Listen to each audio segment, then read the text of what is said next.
This is Words Aptly Spoken, which comes from Proverbs 25:11. The word fitly spoken is like apples of gold in settings of silver. The written word is a precious treasure. We want to preserve written knowledge for God's glory and as an anchor to the history of the church and its possible conversations. We hope to encourage the reading of words and of the word. So, welcome to Words Aptly Spoken, where Jennifer Courtney, Timothy Knotts, and I, Lee Bortons, discuss books from our Classical Conversations curated curriculum. Today is Wednesday, April 17th, 2024, and we're joined by Stephanie Meter, a curriculum developer for Classical Conversations Multimedia. Welcome to everybody, and Jennifer, this month, why don't you tell us what we're talking about? Yeah, so we're talking about Challenge A literature, and we've mentioned a couple times that a lot of those are coming of age books. A lot of them are Newbery Award-winning books. And so we've looked at The Door in the Wall by Marguerite D'Angeli and The Secret Garden by Frances Hodgson Burnett. Today, we're going to talk about Crispin, The Cross of Lead. And I don't know how you say his name. Does anyone know how you pronounce his name? Avi? Avi. Okay. And then we are going to finish up this little mini series with The Magician's Nephew by C.S. Lewis. Yeah, and it's really nice to be doing this at this time of year for folks who want to have good summer reads and help their children get ahead in challenge, or maybe they miss some challenge A and B. It's just the right time of year to be encouraged to read some of these A and B books. So you can find our previous podcasts at Lee Bortons on my YouTube channel, or you can go to leebortons.com and click on our archives for both 2023 and 2024. I'm afraid I was getting those dates mixed up. Yes, 23 and 24. And you can look and see what book clubs are coming up if you want to be prepared and order the book ahead of time. And of course, they're all linked to classicalconversationsbooks.com, our sponsor, in case you would like to purchase any of them. So thanks for joining us, everyone. Yeah, so we'll start off talking about something that we were talking about earlier, which is that Crispin, The Cross of Lead, is one of the most recently published books that we read throughout the whole challenge program. And so I wanted to give you a chance, Lee, to talk about what drew you to this book and why it's in the curriculum. Yeah, so yeah, it is a 2003 book, and I'm sure we'll talk more about the book itself and the author in a few minutes. But the man has written over 75 children's novels, and he has won awards after awards. And sometimes we teach our children to look for good books and good stories, but he's an excellent example of look for a good author. I think more and more of us are getting better at that and looking for, directors and producers of movies. And that used to be something that people did all the time with books, is they had favorite authors. So I don't think you can ever run out of books to read by Avi, which was not his real name, and I'm guessing we're going to find out what it is later. It was a nickname. So that's one reason. Another reason is that he's a Jewish author, and I think it's really interesting in this time and place where people are looking at diversity, and they do it so on two things only, color and gender. And I'm like, okay, could we have some diversity in the sense of, could you be from different states, different countries, different eras, different religious backgrounds? Could some of our writers be skateboarders and surfers, and some of them, there's so many things people identify with besides the couple that are culturally so relevant right now. And so Avi is just one more example of the men writing about women and the women writing about men and men writing about boys, and just all the crossover that we have in the Classical Conversations curriculum, because there are so many books that are within this, particularly the 6 years of challenge. And now, of course, with all our Copper Lodge series and our Echoes books and Uncle Paul, so many stories from so many authors from all around the world that are part of this reading tradition. So thank you to this whole team for all the efforts you've made over the years to make that happen. I appreciate what you said. When I was a child, one of my main missions was and I still do this, but one of my main missions was, if I found an author I liked, like Lucy Maud Montgomery, I was going to read all the things she wrote. Now, that turned out to be a big project. I didn't know what I was getting myself into. She also was very prolific. So it is nice when our kids can find somebody and really settle in. And Avi has a wide range of topics. And like some, he's much more diverse in his subject matter than even someone like Lucy Maud Montgomery, Louise May Alcott, or some of the other ones we read. So good. Stephanie, do you want to tell us some more about him?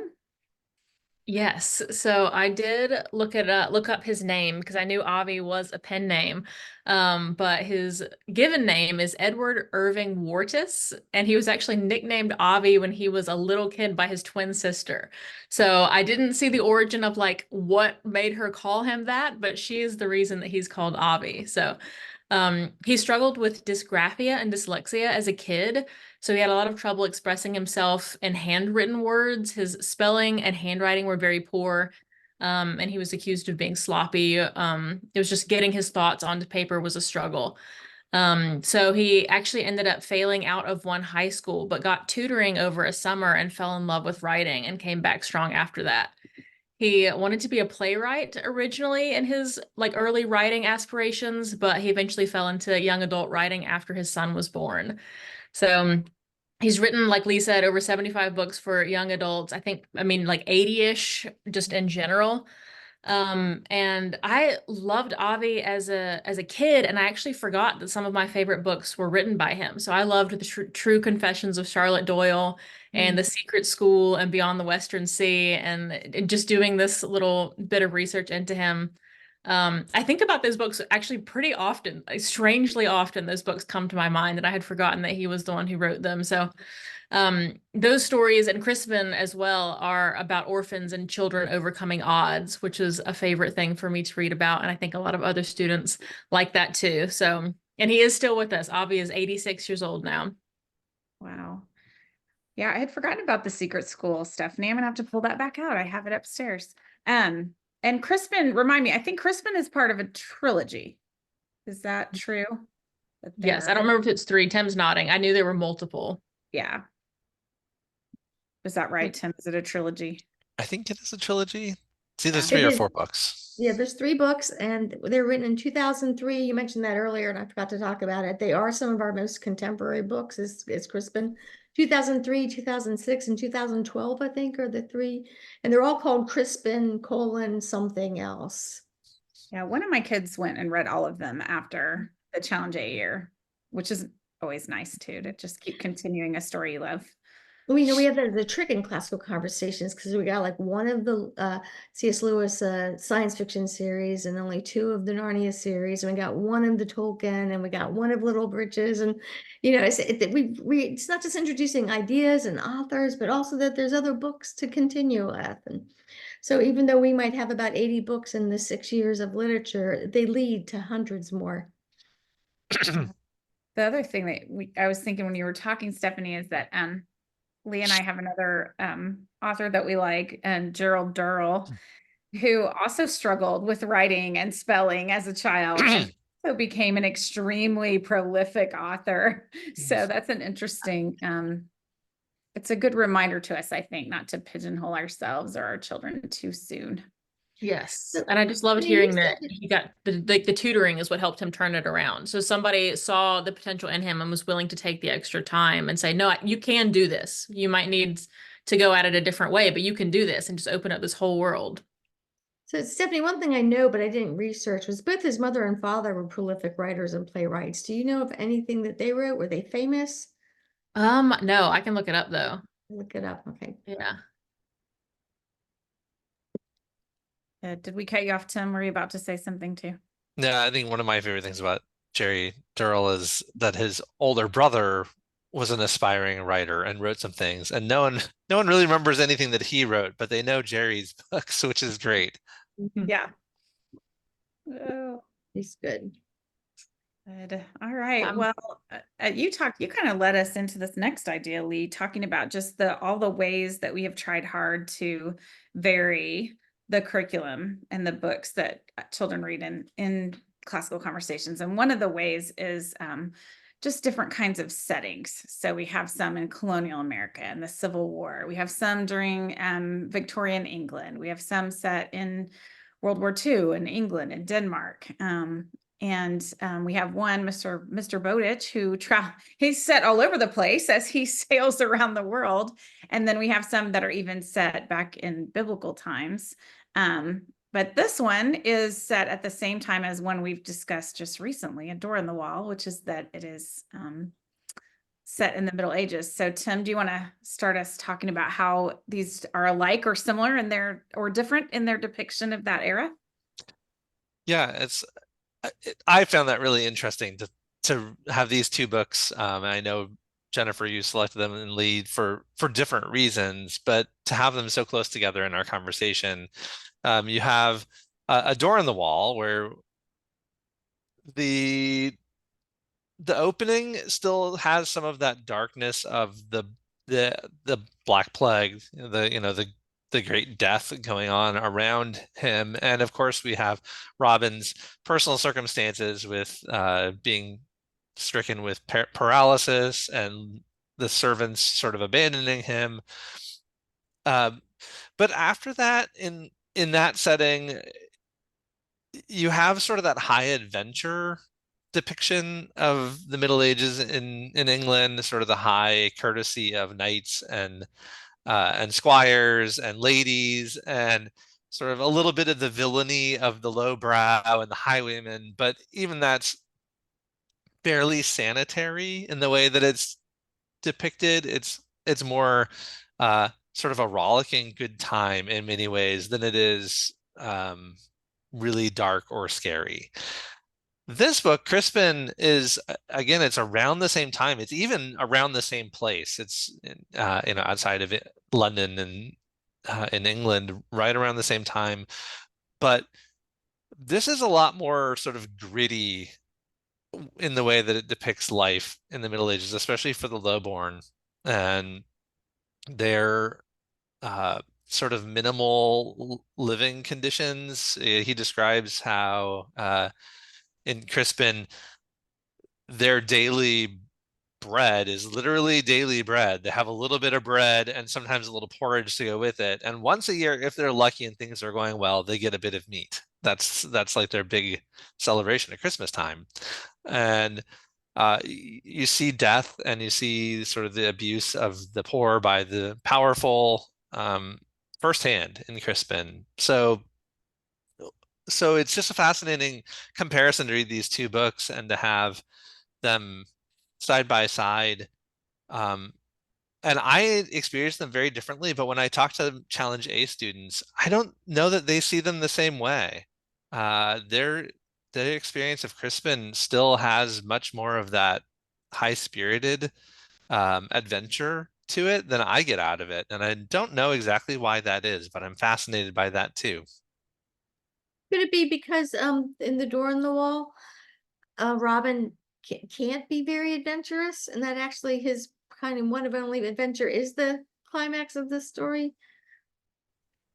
I think so. I think it's also something about the tone, because as you were talking, I was remembering one year I did a boys' book club, and I think Ben and his friends were probably 8 or 9. It was all of his folks that were in his foundations class and the one either above or below it. I don't know, siblings and that kind of thing.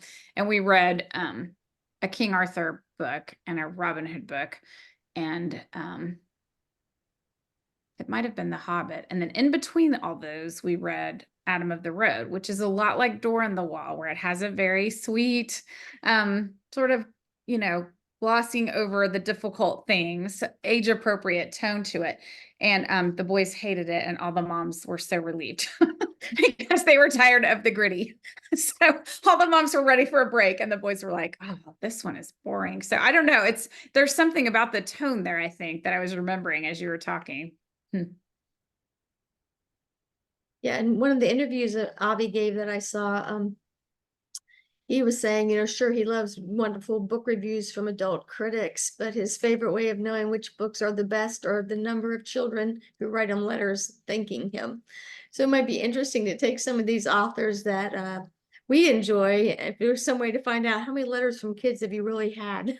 Yeah, I love that. Lewis Carroll did that too with Alice in Wonderland. He took it and tried it out on children to see how they liked it, to see whether it was a good book or not. Oh. All right. Okay. Well, so that was a good transition, I guess, to talking about setting, which is what we're going to spend the bulk of our time talking about today. And the idea, of course, is that setting is time and place.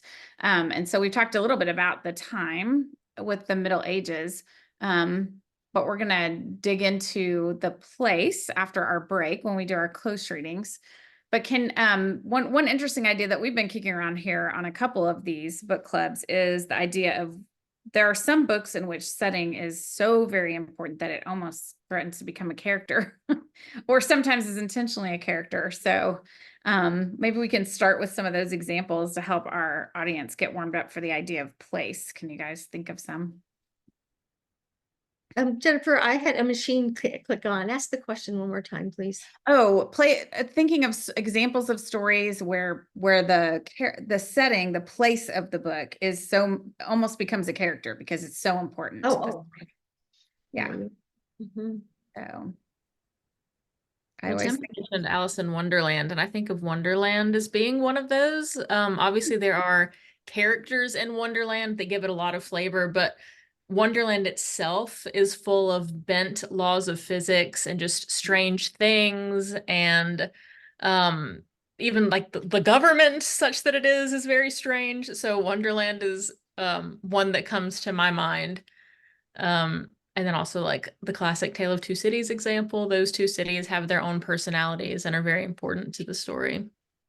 do you think that always happens in fantasy, Stephanie, where the setting?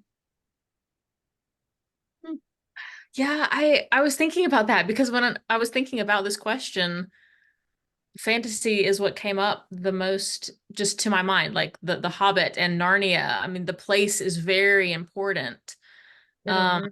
So maybe yes, I can't think of a fantasy story where place is not. I mean, Phantom Tollbooth, that's Yeah, place. that was one that leapt to my Right. mind. Phantom Tollbooth. Yeah.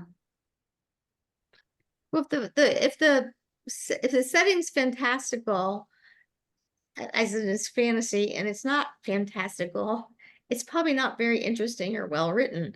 So Yeah. it needs to draw your attention. Otherwise, it just feels like why didn't you just write this in modern times or in real life or historical setting? So they are different. I don't know, the books that jump out to me, that setting and everything else in the book are just so closely tied together, are one of my favorites as a child, My Side of the Mountain, Oh, where sort of his surroundings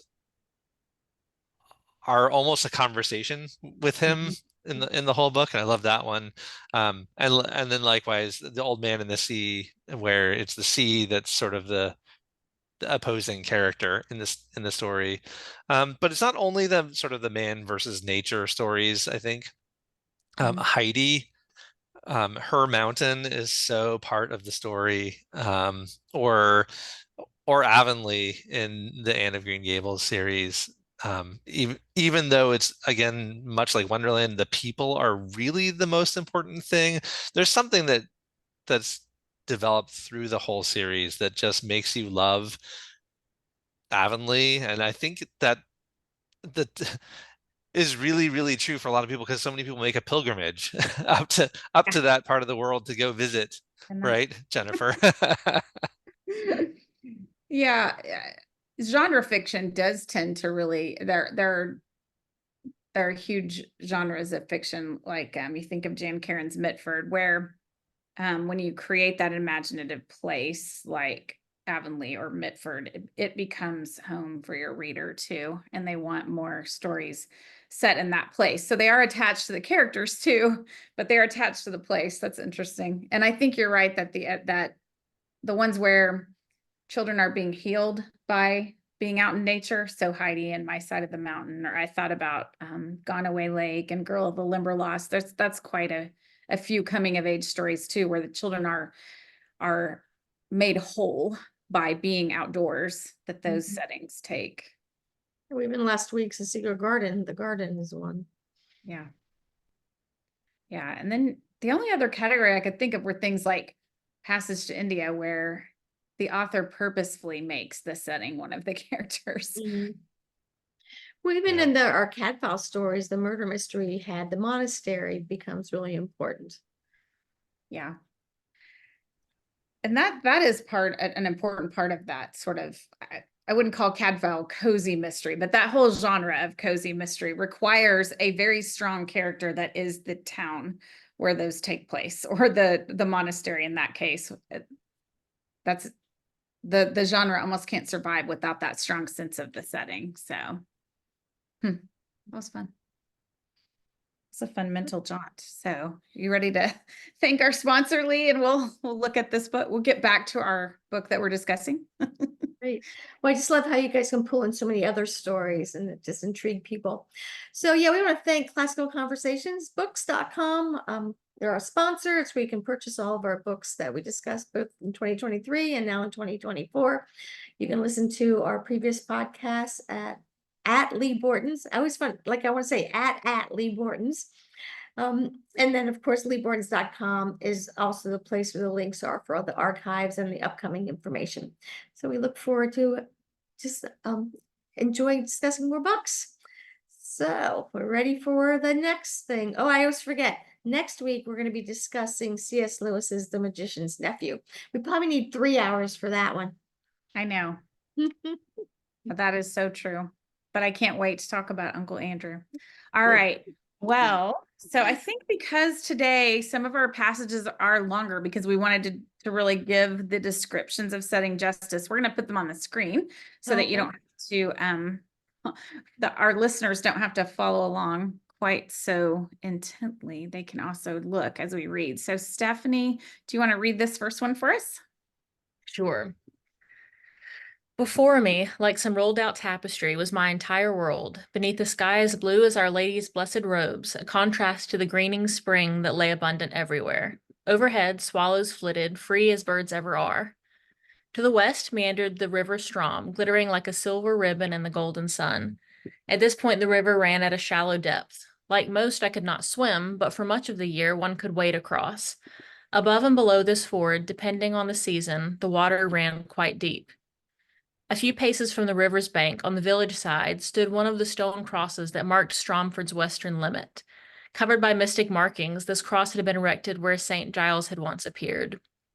There on the river's low, tree-lined banks stood our noble's house, Lord Furnival's manor, the grandest house I knew. It was where the steward had lived for many years in the absence of the knight. With stone walls 2 levels high and small windows, the manor was to me like a castle, high, mighty, and impenetrable.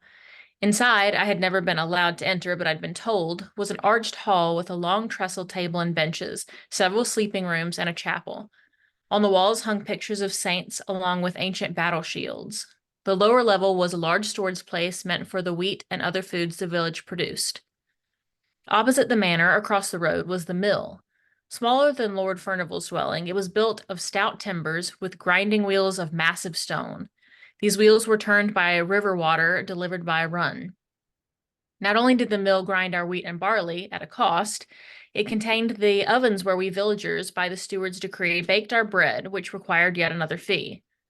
On the road led from a road led from the river bank. Once a traveler had crossed the river, a road led east and reached another road that ran north and south. Where these roads met, our stone church, St. Giles by the river, stood with its ancient bell. Above and below the church were our dwelling places, some 40 cottages and huts of wattle and daub, thatch and wood, dirt and mud, all in varying shades of brown. North of the village was the commons, where we peasants grazed our own oxen and sheep. Here too were the archery butts where men of age were required by King Edward's decree to practice every Sunday. It was also the place where the public stocks and gallows stood. The land for growing crops was laid out in long, narrow strips. One of the 3 strips was planted with barley, another wheat. The final third lay fallow for the grazing of the manor's cattle. As for the 2 roads that passed through Stromford, all I knew was that they led to the rest of England, of which I had no knowledge. And beyond England, I supposed, came the remaining world. Great Christendom, our priest called it. But in all my life, I'd never gone past the boundary crosses which marked the limits of our village. Everything, from the woods, the cottages, the manor house, the mill, the roads, the growing land, the commons, even the church itself, to the tiny crofts behind our cottage used for planting herbs and roots, everything belonged to Lord Furnival, who held it in the king's name. Wow. All right, what leapt out at you guys? You gonna go first, Lee? Well, I was thinking about this life he's describing and how it was probably just before the Civil War, so 150 years ago, everybody still lived like this. Mhm. Yeah. It's not that far in the past, the life that he had to deal with. And then I did have a question. St. Giles is also in Cat Files, right? The murder mystery. Is that the same place you think? Didn't I say don't me know. no? No. That'll be good for research. Mhm. I was I've been remembering as you described the castle that I had a little book that I'm sure I picked up at a homeschool convention called Life in a Medieval Castle that my kids were fascinated by. And I kept picturing the drawings in that book and just, the storage for the grain and the trestle tables and the kinds of armory that was on the walls. Mhm. It was a good mental picture. think it's interesting that it seems like all the aspects of the description circle around three things. There's the Lord's castle and holdings, Mm. the church or church related things, and food. Those are kind of the three things of life. Mhm. Mhm. Yeah. Yeah, I think that's wonderful. Avi was able to bring that to life and pay attention to it and to recognize that would have been really important. Like the first sentence that you started off with describes it like Our Lady's robe or something. And who writing a book today thinking about a child, the child would say, "Oh yeah, it's the color of whatever in the church." So that really dates the book too. Even though it was written in 2003, um, I just wonder in 2024 if anybody would write that way. Maybe they do. Yeah, I think that line's on the previous slide. I kind of want to look at it again. Looking you back, Julie. The other thing to think about is, this is a castle and a manor, and just like like I'm in a townhouse right now from Williams, and in my house that I live in, and now your homes who have been at, you guys all have pantries, and your pantries are neat and clean and take up a few square feet. These mansions that this Lord Furnival is described, or he's described for Lord Furnival, yes, he's wealthy, but it's packed with food and animals because he's got to feed the whole village. So that's Yes. something, so it's almost like the Walmart or the fresh foods. Yeah. Yeah, so he's got two, that simile of like a rolled out tapestry was my entire world. And then the sky as blue as Our Lady's robes. Those are nice Mhm. similes. And how small his world was, Mhm. right? It's a few sort of communal buildings, fields, and the huts and a mill, and that's pretty much it. I mean, that's his whole world. He's never even gone beyond the limits. Mhm. Never Yeah, even gone into Lord's Manor. Yeah, and just the mention of how small his world is the thing that jumped out to me, or the contrast of things that are small versus things that are big and looming. There was a lot of that throughout this passage to me. He talks about how big the castle is and then how small his world feels. There's just a lot of size, a lot of talk about the size of things, and it just makes me feel like Crispin does feel very small and like the whole world is kind of looming over him. That's good. Yeah, even like the levels of the building, there's just a lot of descriptions of space. But yet his life wasn't small because look in that small area, what he had to do. That's where commerce was, and agriculture and family and worship and government, and everything took place within those walls. And now our children can drive and fly pretty much anywhere, and they don't know anything about those ideas. So the smallness made it so your scope could be really great. Mhm. And he starts off with a great contrasting little bit too, the end of that first little paragraph. Overhead swallows flitted, free as birds are ever are. That freeness of the birds to go anywhere and do anything compared with Crispin's little circumscribed world Mm. is a good contrast. Yeah. And the very next paragraph, he's circumscribed even by the river because he can't swim. Mm. I hear that a lot in children's books about people not being able to swim. Do you think that's common for people to not be able to swim when they live near water? It's odd to me. I don't know. Tim's nodding, yes. Yeah, I mean, that was a luxury to have the time to learn to swim. I just figured because they bathe there and they fish there that every mother would say, you better learn to swim. But maybe not. That's like going the door in the wall. That was the same thing. He didn't swim and he had to learn to get strong. Yeah. So, I was thinking too that his description is so well done spatially that if you're a better artist than me, it wouldn't be hard for you to draw a map of this place just from his verbal description. It's that strong of you not only know what everything is, but where it's placed in relation to one another. It's a really good setting description. Yeah, it's very economical in the number of words, but gives you just the right things that you need to picture it. But look at the vocabulary too. I mean, calling it the steward lived there.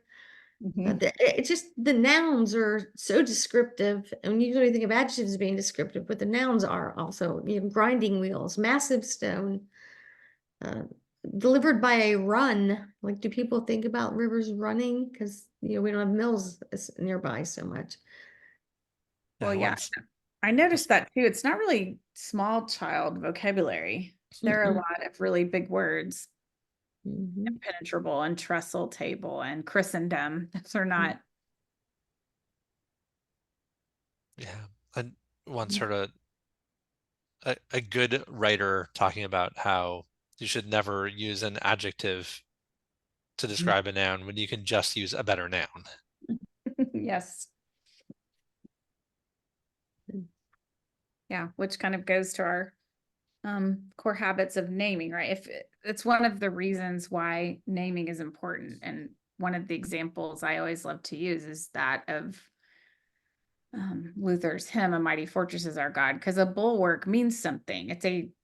You don't need an adjective in front of bulwark. It carries the idea of strength in and of itself, and it is a very specific type of reinforcement, and so it's a good naming. Just about every paragraph has a reference to something related to the church. Yeah, which goes, I mean, it goes right back to the title of the book, right? The Cross of Lead. He's, even though this is fairly early in the book, he's setting up some themes, even in the way he describes the setting. And he really does give you every kind of structure that would have been in medieval life. It's kind of amazing in this small space that he gives you the manor and the crofts and everything in between. I'm going to go into that next slide in case we see something else there.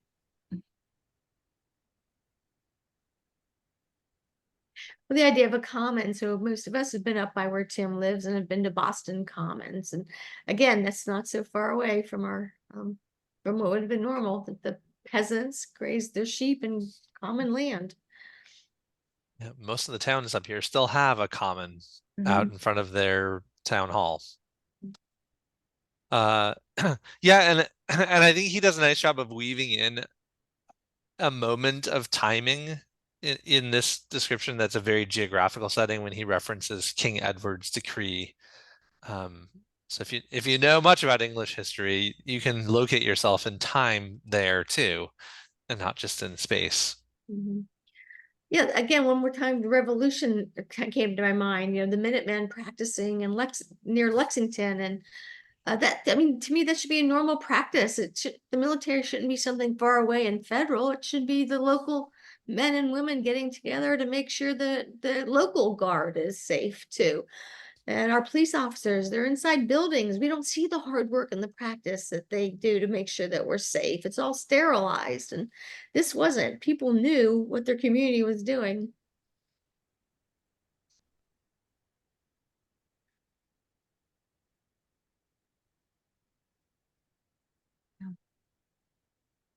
So just even look at the agriculture in the middle there, talking about the 3 strips: barley, wheat, and fallow. And we all know you need to rotate for the crops to grow well. I mean, it's so few words that say so much if you already have, imagery from other stories, and not necessarily from this time period, from almost any time period. It's pretty amazing. Yeah, I was thinking the whole time we were reading this description and just back to your comment about how it's not that long ago. I mean, both of my grandparents grew up on farms in Mhm. rural Oklahoma, and so their worlds were very small. Mhm. Yeah. Yeah. I mean, I'm old enough to remember being excited that we got oranges in our stocking at Christmas because you could not get them the rest of the year. And my mom tells story about being glad that they had food in March because the stuff in the cellar was starting to go bad and the new crops weren't ready. It's Mm. just not that far away from what we were visiting, what we have right now. And I think one of the other things that he's setting up here is the hierarchical nature of life, Mhm. right? You have the king over Lord Furnival who is away, and so he has this agent, this man who serves him that's in charge while he's not there, the steward.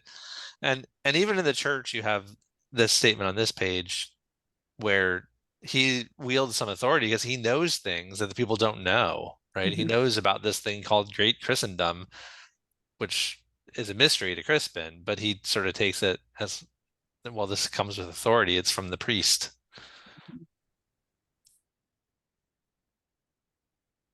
One thing is, I know we all know this, but our children won't notice these things. They're going to just like the story. They're going to relate to Crispin and the adventure that he has.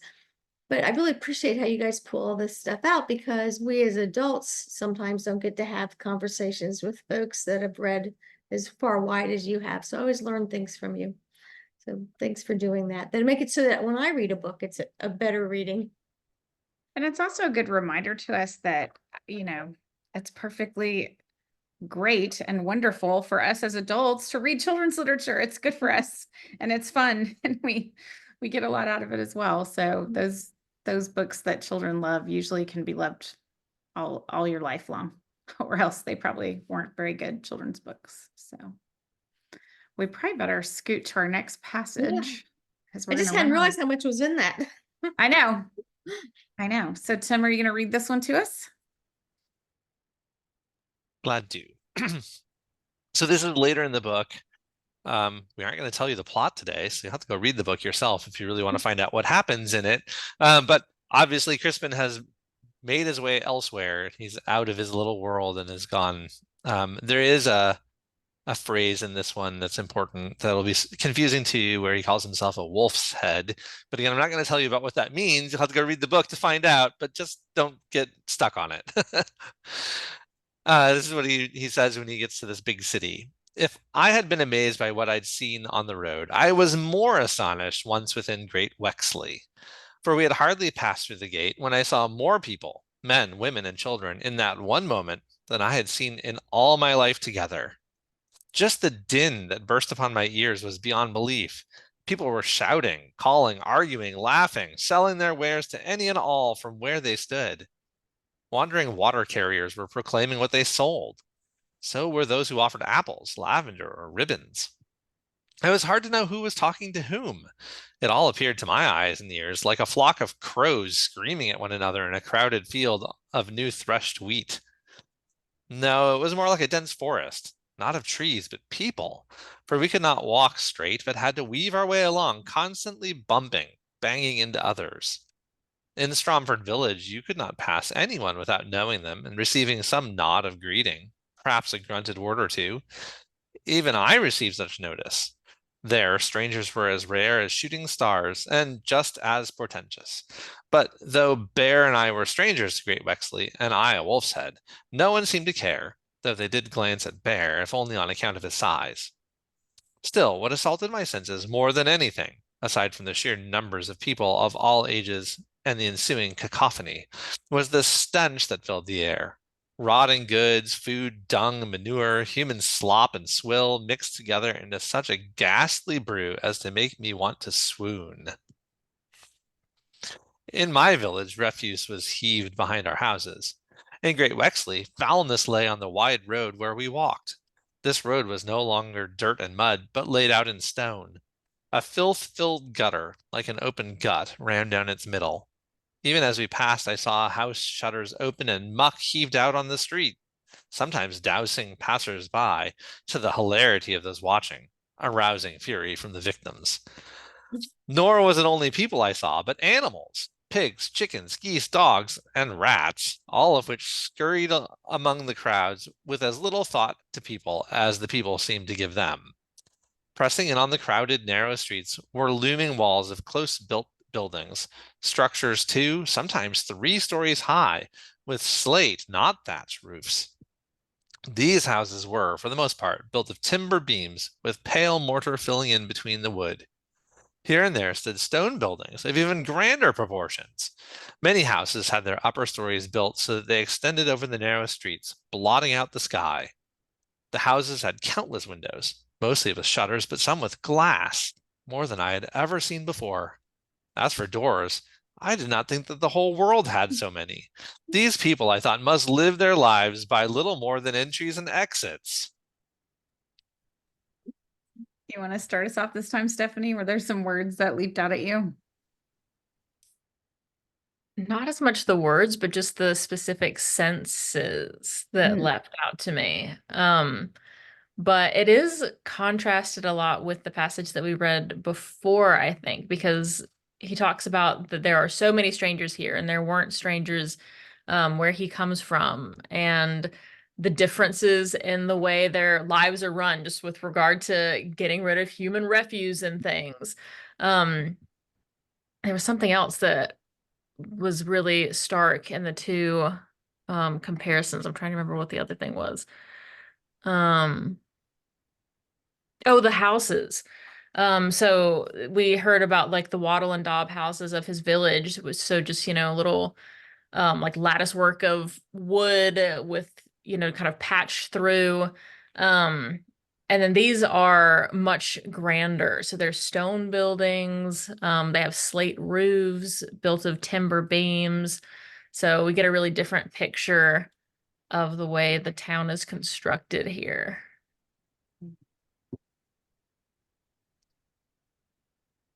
I think I must be on a simile kick today, because what leaped out to me besides the 5 senses, and I think that's really strong here. And Stephanie, you and I have been talking about that, about encouraging students to use all 5 when they're either looking at someone else's setting or even writing one of their own. So I think that leapt out to me too. And then he's got this and simile in the middle, like a dense forest, not of trees, but people. What a great image. Yes. Yeah, or the one on the next page about the sewer there, right? Like a open gut. Yes, it's so descriptive. And you can just, smell this and hear this. I mean, you can hear how chaotic it is. And just, especially for Crispin, who grew up in his well-ordered little village, just just the volume. There's so many more people. So there's more smells and more voices. He's just so overwhelmed. So if he felt dwarfed by this Lord Furnival's mansion, he probably feels dwarfed by the people and the buildings and everything here.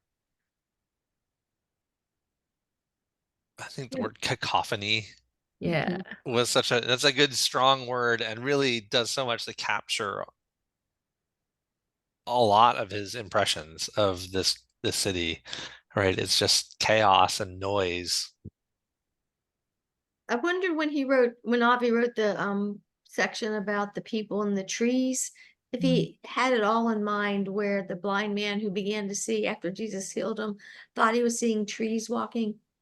I thought about that too. Yeah, so there may be biblical references in here. Like, okay, so they're very strong in the country, the biblical references. They're probably in here, but they're subtle because they are everywhere in all of life, but people aren't noticing them or living by them, so you don't see them as strongly. Yeah. Yeah, this will hopefully not distract too much, but yesterday I was working with Mia on her essay about Old Man in the Sea, and she wanted to compare Santiago to Jonah. And I thought that was a very good comparison that she did. She learned a lot by thinking about those 2 men together. So The other things, it's called Great Wexley, and so just the name of the town tells you there's something more there. Yeah, and I think that anonymity of it, Mhm. and what a change. And Lee, you were pointing out that difference in what typical community looked like 150 years ago compared to today. And that's not just a time thing. I think there's a place element to that too. Mhm. Even today, if you live in a small town that you grew up in, around people who grew up in that small town, though you still have more people coming and going, people still do know one another. But in a big city, you can go all day without ever seeing a person you know, but see thousands and thousands of people go by and be anonymous. Mhm. Well, he's definitely wondering how this setting impacts them, because the very last line on the next slide, he says something about their lives being all entries and exits. And it just made me think of the pace of their lives versus Mhm. the pace of his life in the country. And Yeah, just from William living in New York for a few years and Emma, and I would say some stuff to them about the weather in New York City, and they would say, "Oh, you go outside just to get to the next building." yeah, right. It's entries and exits. Mhm. Yeah, and that right before that, right, that the houses had the upper stories built to blot out the sky, right? Mhm. It's almost this perpetual indoor going in and out. Mhm. Um, Mhm. and how, I mean, the other scene, though small, was very pastoral, Mhm. right? Uh, there's agriculture and there's a mill that produces the bread that they eat right there, and the river that runs right through where they get their water from. And this one, there's water cellars, there's apple cellars, there's nothing organic, there's nothing natural about it. Mhm. It's urban. But because he comes from the country and that's all he knows, he still uses all those words and metaphors to describe those things. Mhm. Yeah. So, like he's still comparing people to animals, and that whole on that first slide where he says the noise is like crows in a field. Yeah. That was a good reminder of what a great writer he is. It's very rich children's story. I think we have to stop though. We're out of time. So Oh, Lee, you want to send us on our way? sure. Well, I'm just really glad you guys were here. I encourage you to read Crispin if you haven't before. And next week we'll be getting together to read just a perennial favorite of everybody's. Lewis is the magician's nephew. And I have a great story about Andrew too. So looking forward to next week. That's a good teaser. All right. Bye, guys. Bye. Thanks.